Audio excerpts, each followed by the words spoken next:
귀하신 주 예수님 이름으로 기도드리옵나이다. 아멘.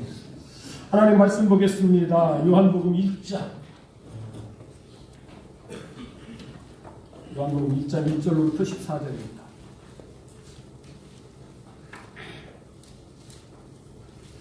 태초에 말씀이 계시니라. 이 말씀이 하나님과 함께 계셨으니 이 말씀은 곧 하나님이시니라. 그가 태초에 하나님과 함께 계셨고 말씀이 그로 말미암아 지은 바 되었으니 지은 것이 하나도 그가 없이는 된 것이 없느니라. 그 안에 생명이 있었으니 이 생명은 사람들의 빛이라. 빛이 어둠의 빛이 되어 어둠이 깨닫지 못하더라. 하나님께로부터 보내심을 받은 사람이 있으니 그 사람은 요한이라. 그가 증언하러 왔으니 곧 빛에 대하여 증언하고 모든 사람이 자기로 말미암아 믿게 하려 함이라. 그는 이 빛이 아니요 이 빛에 대하여 증언하러 온 자라. 참빛 곧 세상에 와서 각 사람에게 비치는 빛이 있었나니 그가 세상에 계셨으며 세상은 그로 말미암아 지은 바 되었으니 세상이 그를 알지 못하였고 자기 땅에 오매 자기 백성이 영접지 아니하였으나 영접하는 자 곧 그 이름을 믿는 자들에게는 하나님의 자녀가 되는 권세를 주셨으니 이는 혈통으로나 육정으로나 사람의 뜻으로 나지 아니하고 오직 하나님께로부터 난 자들이니라. 말씀이 육신이 되어 우리 가운데 거하시매 우리가 그의 영광을 보니 아버지의 독생자의 영광이요 은혜와 진리가 충만하더라. 아멘. 이제 성탄절을 저희들이 앞에 놓고 12월 셋째 주일을 맞이했는데요. 이 크리스마스, 이 성탄을 다른 말로 하면은 성육신. 하늘을 보시기 바랍니다. 성자가 무슨 성자예요? 이룰 성자를 쓰지요. 보통 거룩할 성자를 쓸 것처럼 착각을 하는데 성육신이라고 인카네이션 할 때에는 이 이룰 성자를 씁니다. 그러니까 이 성탄절이라고 하는 것은 하나님께서 무엇인가를 이루셨다라고 하는 것이죠. 무엇을 이루셨다고요? 육. 그 다음에 신. 우리식으로 하면은 뼈와 살과 피. 이렇게 되는 것이죠. 어떻게 이루셨습니까? 하나님이 사람이 되어서 우리를 구원하시기 위해서 오셨다. 이 구원을 우리가 소홀히 하면 안 됩니다. 구원은 뭐라고요? 여러 가지 의미가 있죠. 위기 가운데에서 탈출하는, 구출되는 것이죠. 물에 빠진 사람이 구조원에게 의해서 이렇게 건짐을 받았다라고 하면은 그것도 구원이죠. 그런데 이 물에 빠진 사람을 건지기 위해서 가장 보편적인 방법이 뭐죠? 구원자가 물속으로 뛰어들어가서 꺼내오는 것이죠. 그럼 병든 사람이 벽에서부터 치료를 받았다. 이것도 구원이죠. 경제적인 위기, 구조 위기 가운데 이렇게 몰렸는데 누가 이렇게 도와주는 사람이 있어서 그 은행 빚을 딱 청산하고 그 구두 위기에서 벗어났다. 그것도 구원이죠. 그런데 성경에서 얘기하는 구원은 죄에서 구원받는 것입니다. 죄에서. 이걸 우리가 놓쳐서는 안 됩니다. 이걸 놓치니까 이 성탄이 우리가 즐거워해야 되는데 어떤 방법으로 즐거워하지요? 이렇게 죄 짓는데 또 아니면은 우리의 욕망을 채우는. 그래서 화이트 크리스마스를 기대하고 이러는 것들이 뭡니까? 그 죄로부터 우리를 구원하시기 위해서 오셨다라고 하는 것을 놓치기 때문에 당연히 우리가 즐거워해야 되지만은 그 방향이 잘못된 것으로 나간다라고 하는 것입니다. 오시되 어떻게 오셨어요?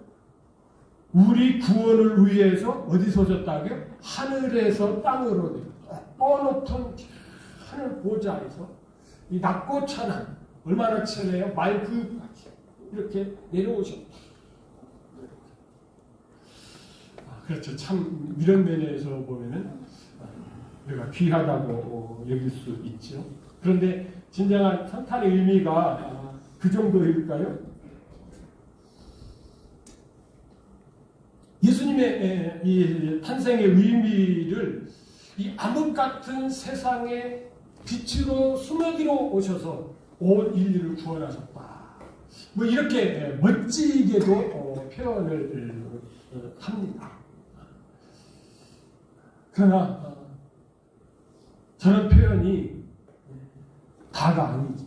아쉬움이 참 많은 표현입니다. 성경적인 표현으로 얘기한다면은 마태, 마가, 누가, 공간복음에는 임마누엘이라고 표현합니다. 하나님이 우리와 함께 계시다. 임마누엘. 여러분, 이 임마누엘이라고 하는 말씀을 하나님께서 주신 것은 이사야서 7장이죠. 이사야서 7장. 여러분, 이사야서 7장에 가서 보시면은 이제 이스라엘이라고 하는 나라의 이 시대 말적인 상황이 나타납니다. 연도로 하면 예수님 오시기 전 733년. 이스라엘은 언제 망하죠? 722년에 아수르한테 망합니다. 망하기 약 10년 전 733년에 북이스라엘 왕 베가가 아람 왕, 지금으로 얘기하면 시리아 왕 느신과 이렇게 연합을 해가지고 군사 동맹을 맺어가지고 유다를 침공해 옵니다. 그 당시에 유다 임금님은 아하스라고 하는 분이 유다의 왕으로서 다스리고 있었습니다. 이때 상황이 얼마나 급박한지 이 북이스라엘 왕 베가하고 느신이 유다 왕 차기 왕까지 내정 딱 해놓고 공격해 들어오는 것입니다. 이 얼마나 위급한 상황이 있습니까? 이럴 때에 하나님께서 이사야 선지자, 특별히 이사야 선지자는 부부 선지자예요. 이사야, 남편이 이사야도 선지자고 아내도 선지자입니다.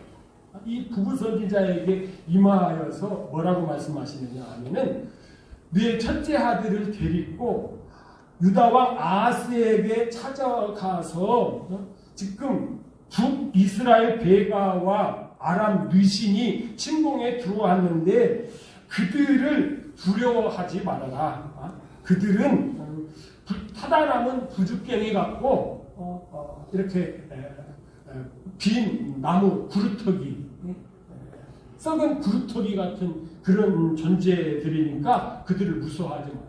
그들이 너를 폐위시키고 다른 사람 왕을 세우고 그런다고 하는데 그런 일은 이루어지지 않을 것이야. 이렇게 가서 전하라고 누구한테요? 이사야 선지자 부부에게 지금 하나님께서 명령을 하시는 것입니다. 만약에 여러분들이 지금 그런 이 명을 하나님께로부터 받았다라고 하면 어떻게 했어요? 야, 신난다. 하나님께서 나를 선지자로 써주시네요. 네? 여러분 가겠습니까? 어림도 없죠. 어림도. 그러니까 두려워 떨었어요. 그러니까 야, 징조를 보여줄게. 징조. 결국은 이제 아하스에게 징조를 보여준다고 그랬는데 아하스한테 가서 하나님께서 이렇게 하시니까 염려하지 말라고 합니다. 믿지 못하겠거든 하나님께서 이렇게 징조를 보여주신다고 합니다. 그랬더니 이 아하스가 뭐라고 말하느냐 하면은 나 징조 필요 없어요. 내가 하나님께 징조를 구하는 것은 하나님을 시험하는 것이 아니겠습니까? 나 하나님 시험하지 않을게요. 징조 필요 없어요. 그럼에도 불구하고 하나님께서 쑥 징조를 주십니다.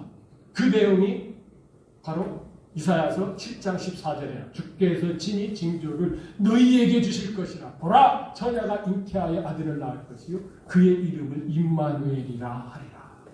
이 상황을 조금 더 생각을 하면은요, 이 유다왕 아하스가 징조가 필요 없다라고 했던 것은 하나님이 이렇게 문제없이 이 북왕조 이스라엘 대가와 느신이 쳐들어온 것을 물리쳐준다고 해서 그런 것이 아니라 보관이 있었어요. 보관. 정치적인 이 꼼수가 있었어요. 이스라엘과 이 아람을 합친 것보다 더 강력한 나라가 지금 북쪽에서 발흥하고 있죠. 아수르라고 하는 나라. 이 아수르 왕에게 뇌물을 바쳐서 북왕조 이스라엘하고 이 아람을 좀 침공해 주세요. 그렇게 부탁하면 자연적으로 그들이 물러갈 것이다. 이런 정치적인 보관이 있었기 때문에 증거가 필요 없다고 한 거지 진짜 하나님이 믿어져서 그런 것은 아니었던 것이죠. 그렇기 때문에 하나님께서는 선지자 부부에게 말씀하시는 것이죠. 아들을 낳을 것이요 그 이름을 임마누엘이라 하리라. 누가요? 보라 처녀가, 우리 성경에는 처녀라고 이렇게 번역이 되어 있는데 정확히 원어를 보면은 처녀가 아니라도 상관없어요. 젊은 여자가 잉태하여 아들을 낳을 것이에요. 누가 아들을 낳는다면 결국은 이사야 선지자의 아내가 둘째 아이를 낳는다. 이런 의미가 되는 것입니다. 그래서 1년 후에 어떤 일이 벌어졌습니까? 하나님의 예언대로 아람 왕 느시는 아수르 왕에 의해서 지글랏 빌레셋에 의해서 목이 잘립니다. 그리고 이 아수르 왕이 북왕조 이스라엘을 치는 것이 아니라 즉 둘러서 애굽으로 내려가서 애굽을 쳐요. 그런데 그런 사이에 북왕조 이스라엘 배가는 살아남았죠. 그런데 무슨 일이 벌어진지 아십니까? 북왕조 이스라엘의 마지막 호세아가 반란을 일으켜서 배가를 쳐요. 그 해가 바로 그 다음 해인 예수님 오시기 전 732년이었습니다. 1년쯤 지났으니까 무슨 일이 벌어졌겠어요? 이사야의 가정에도 변화가 생겼어요. 둘째 아들이 생겼습니다. 그리고 하나님께서 이름까지 얘기를 하시죠. 뭐라고 말씀을 하십니까? 마헬살랄 하스바스, 마헬살랄 하스바스, 노략이 속히 이말이라.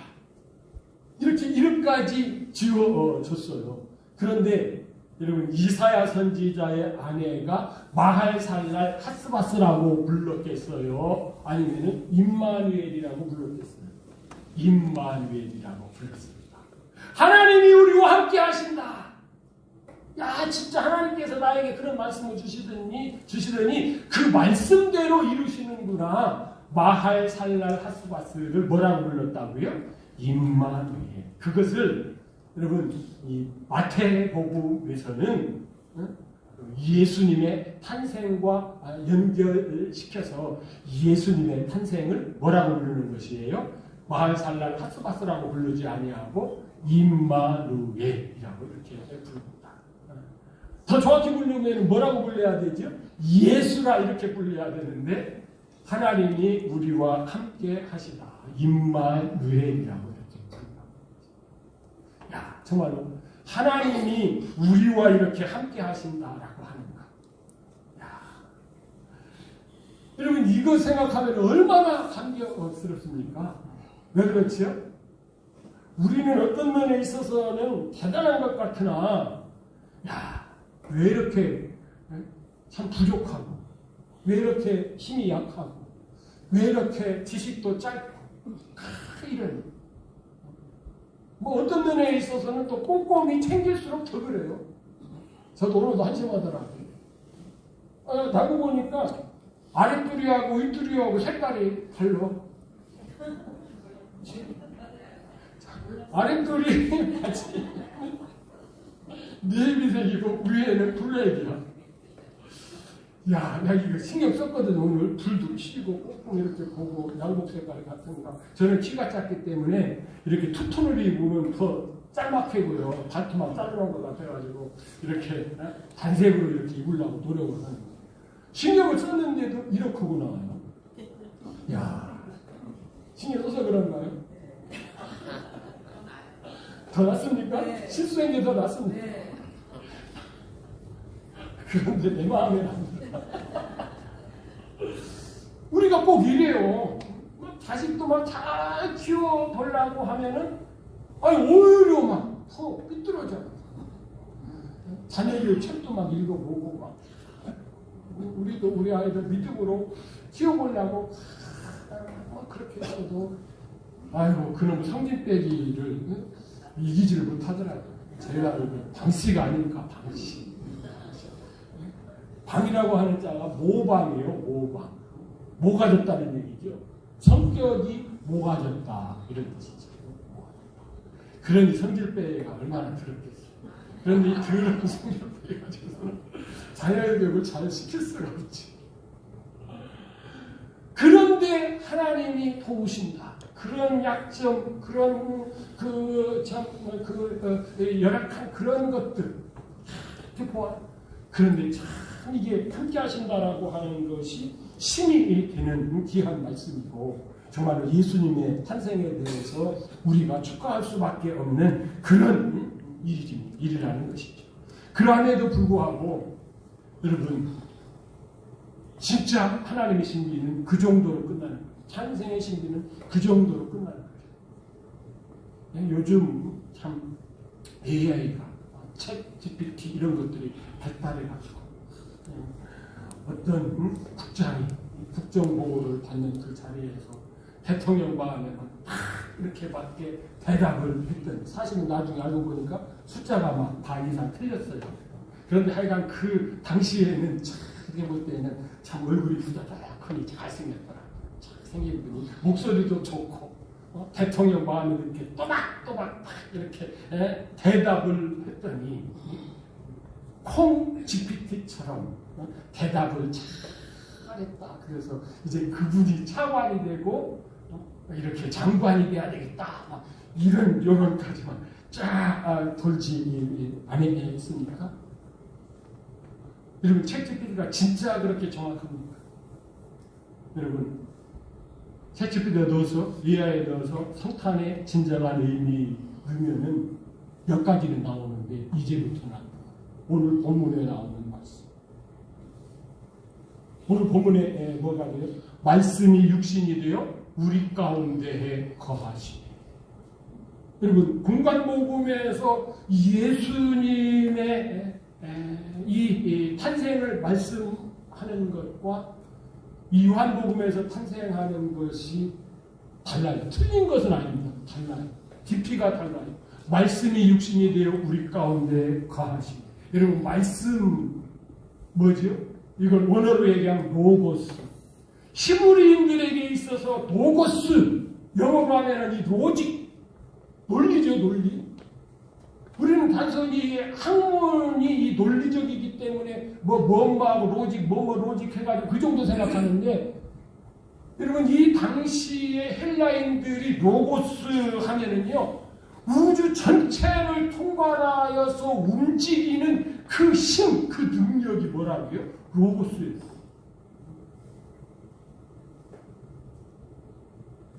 겨울이 지나고 봄이 오더니, 봄이 지나고 여름이 오고, 여름이 오더니 다시 가을로 지나가서 다시 겨울로 돌아가고, 이런 계절의 움직임.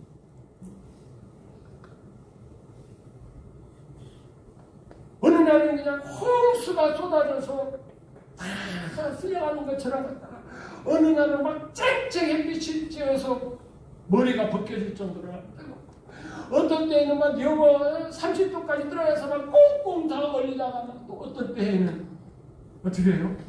막 헉헉 더워서 에어컨 밑에서도 막 숨이 턱턱 막히는. 여러분, 이런 계절이라는 거, 환경이나 온도의 이런 변화뿐만 아니라 이 정치나 또는 경제나 이런 것까지 다 움직이고 있는 이런 로고스, 이런 로고스가 육신이 되어서 우리 가운데 오셨다. 그런데 단순히 여러분, 위치, 하늘에서 지상으로 위치만 옮긴 것이 아닙니다.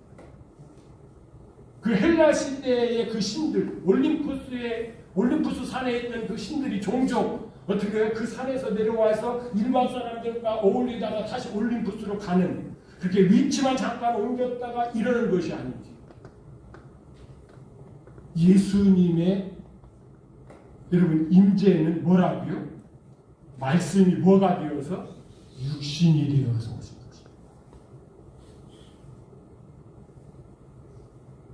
이 의미를 모르면은 우리가 성탄의 의미를 진정으로 알지 못하는 것이죠. 특별히 거하셨다라고 하는 단어는 그 양을 먹이고 하는 그 목축사회에서는 텐트를 쳤다는 것이죠. 왜? 거기서 이제 짐승들을 먹이고 쫙 하려고 살기 위해서 텐트를 쳤다. 하나님께서 육신을 입고 이 땅에 오신 것이 바로 하나님께서 이 땅에 오셔서 텐트를 치신 것이 되는 것이죠. 그러니까 당연히 절규로 얘기하면은 예수님은 무슨 절에 오시는 것이에요? 텐트 치는 장막절에 오시는 것입니다. 그래서 예수님께서 장막절에 오셨기 때문에 만 30세가 되어서 공생애를 시작할 때가 언제입니까? 6개월 후인, 그렇죠? 6월절이 될 때에 예수님께서 그렇게 침례를 받으시고 공생애를 시작하신 것입니다. 그래서 사실은 절기상으로는 이 예수님의 성탄이 겨울에 있는 것이 아니라 언제예요? 장막절인 가을에 있어야 되는 것이죠. 그렇지만은 이제 우리 교회 전통에 있어서는 12월 25일로 또 다른 데서는 1월 5일로 이렇게 지키는데도 있습니다. 그러나 그 의미만큼은 우리가 분명히 알아야 되는데 그것이 뭐라고요? 단순히 위치만 이동한 것이 아니라 로고스이신 말씀이신 하나님이 뭘 오셨다고요? 육신을 입고 오셨다. 그런데 그 육신이신 하나님은 어떤 분이에요? 말씀이신 하나님은 3절에 보시면 이렇게 나와 있죠. 만물이 그로 말미암아 지은 바 되었으니 지은 것이 하나도 그가 없이는 된 것이 없는.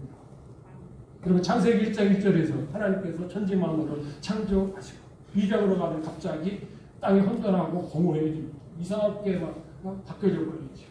그리고서 3절부터 다시 첫째 날, 둘째 날, 셋째 날, 넷째 날 하면서 회복시키시고 마지막 날에 어떻게 하죠? 아담을 이 땅에 이렇게 출현시키죠. 그 일에 누가 동역자로 함께하고 있었다고요? 말씀이신 예수님께서 함께 하셨다라고 하는 것입니다. 여러분 여기서 말씀이 육신이 되셨다, 이 된다라고 하는 이 단어, 기노마이, 이 단어가 진짜 중요한 단어입니다. 이 단어를 자꾸 우리가 좀 이렇게 좀 혼돈을 좀 되게 하시는, 말씀이 육신이 되게 하시는, 영어로 얘기하면 비컴입니다. 그런데 자꾸 이 비컴을 여러분 비동사로 자꾸 이렇게 착각을 하는 경우가 있죠. 그래서 하나님을 비컴 동사로 해석을 해야 되는데 비동사로 해석을 해서 어떻다고요? 하나님은 스스로 있는 자다. 하나님은 자연이야? 이렇게 얘기하잖아요.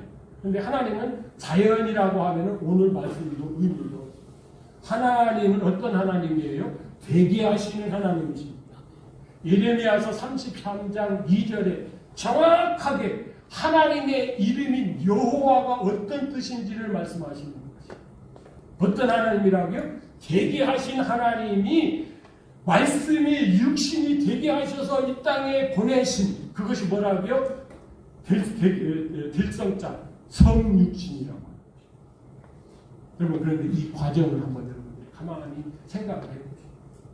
그리고 하나님 입장에서는 또 예수님 입장에서는 성육신 하는 것이 좀 이렇게 표현하면 좀 그렇습니다만은 좋으시겠어요? 나쁘시겠어요? 잘 이해가 안 돼요. 여러분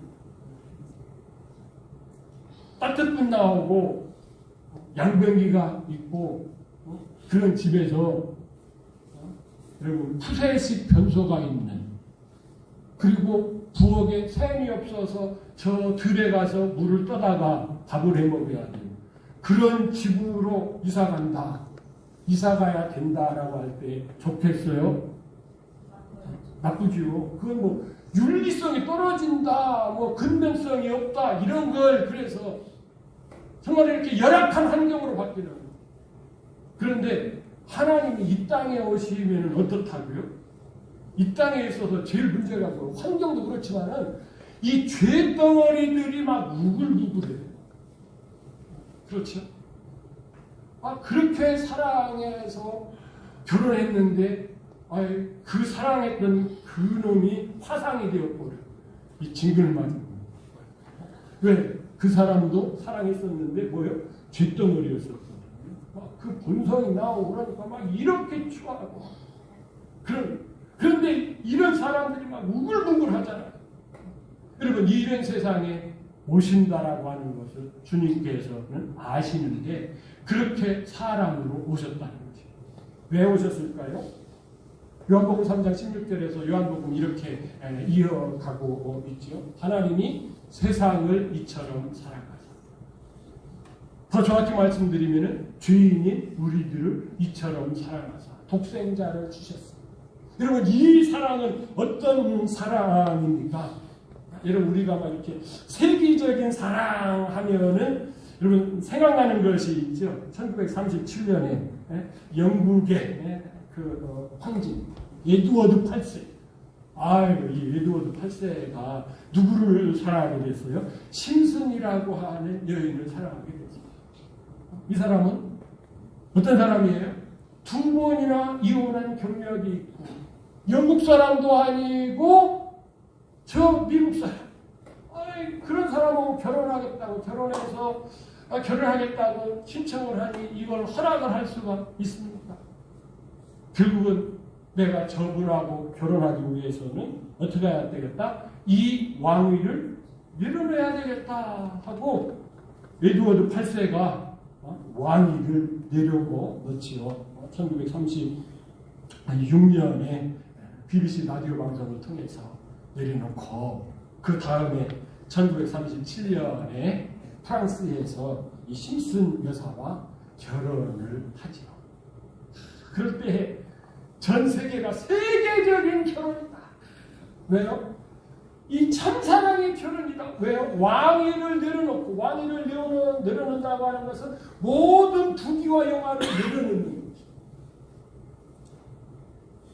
그런데 예수님도 우리를 사랑하셔서 이렇게 했다는 거예요. 그런데 에드워드 3세는 뭐를 하는 사람이 사람으로 그렇죠? 왕이긴 했지만 귀족이었지만은 왕족이었지만은 평민으로 내려오는 것이었어요.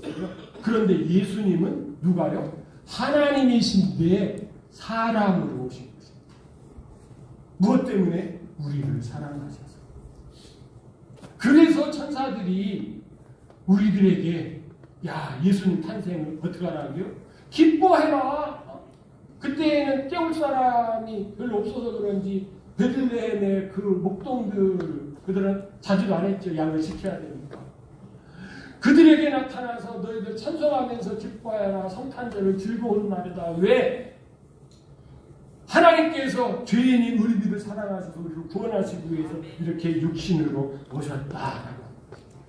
여러분 이런 것이 성탄의 의미이기 때문에 사실은 십자가의 사랑보다도 더 본질적인 거예요. 이 성탄의 사랑이. 하나님이 육신이 되신 사랑이. 더 본질적.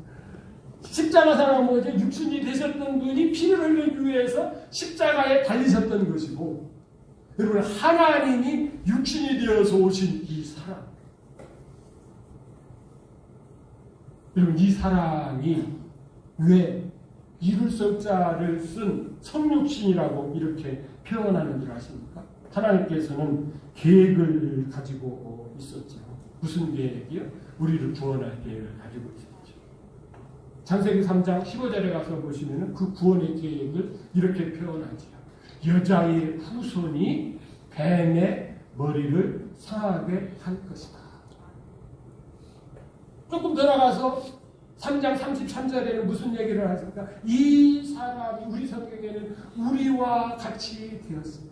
더 정확히 표현하면 우리 중 하나가 이 사람이 경험한 선악을 경험해야 되겠는데 이런 말씀이죠.